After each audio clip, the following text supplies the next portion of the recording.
Let's be real. What is the absolute best part about taxes? I mean, what really gets you excited around tax season? If you're anything like me, it's money. Additional money savings or any additional money is always a welcome friend. And what's one of the ways you can get the most money back in your pocket at tax season? Yep, you guessed it, tax deductions. But did you know as a real estate professional, there are special tax deductions just for you? No? Well, that's what I'm here for. So grab a pen and some paper, and I'll give you my top four deductions for real estate professionals.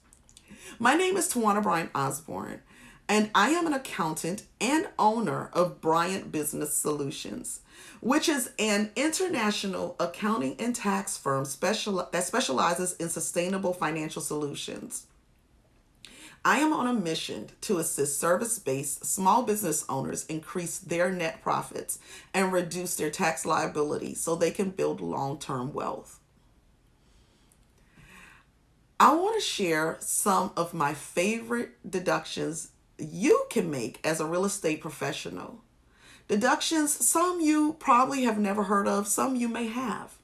So make sure you watch this video all the way through and begin planning your tax strategy now to make the most of the deductions available to you at tax time. It'll make things less stressful come tax season, I promise. But before we get into everything, click that subscribe button and notification bell for me real quick so you can be one of the first to know when I post new content. Alrighty now, it's time for the fun stuff. The first tax deduction I want to tell you about is the pass-through deduction. As a real estate professional, you operate as a sole proprietor, a partnership, S Corp, LLC, one of those entity structures. That means you can deduct up to 20% of your qualified business income and up to 20% of qualified real estate investment trust dividends and qualified publicly traded partnership income. The only exceptions are if you're married, filing joint, and make more than $315,000, or if you're single and earn more than $157,000. On to the next tax deduction, education and training. If you're like me and take courses throughout the year to stay up to date on the industry, then you know that those expenses can add up very quickly. If you pay for any additional real estate training this year, then come tax season, you may be able to deduct it from like your registration fees, related materials, or even travel costs. Just be sure to keep records of those expenses. The next deduction we're going to talk about is for marketing and advertising expenses. If you're in real estate, then I know you have marketing and advertising expenses. And more importantly, I know those expenses are not cheap. That's why this deduction is a must know for all real estate professionals.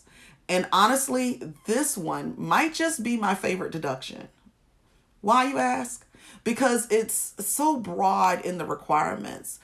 According to the IRS, your marketing and advertising costs just have to be common or ordinary and necessary and accepted in the industry and helpful and appropriate to the trade of business to be tax deductible. So this covers a lot.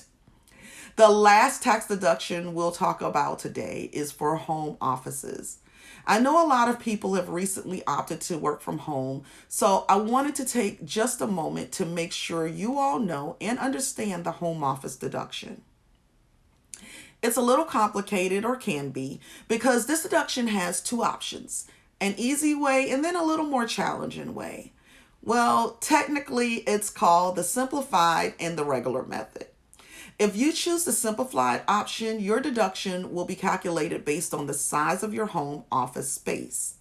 The IRS will pay you a rate of $5 per square foot of your home office for up to 300 square feet of space. If you choose the more challenging way or the regular option, your deductible amount will be calculated based on the expenses of your overall home and your home office. So you're going to need all of the receipts, mortgage, insurance, utilities, office renovations, everything. Remember, hard work pays off, but it's important to calculate what your deductions would be with both options before deciding which one to use. Alrighty there. You have it. My top 4 tax deductions for real estate professionals.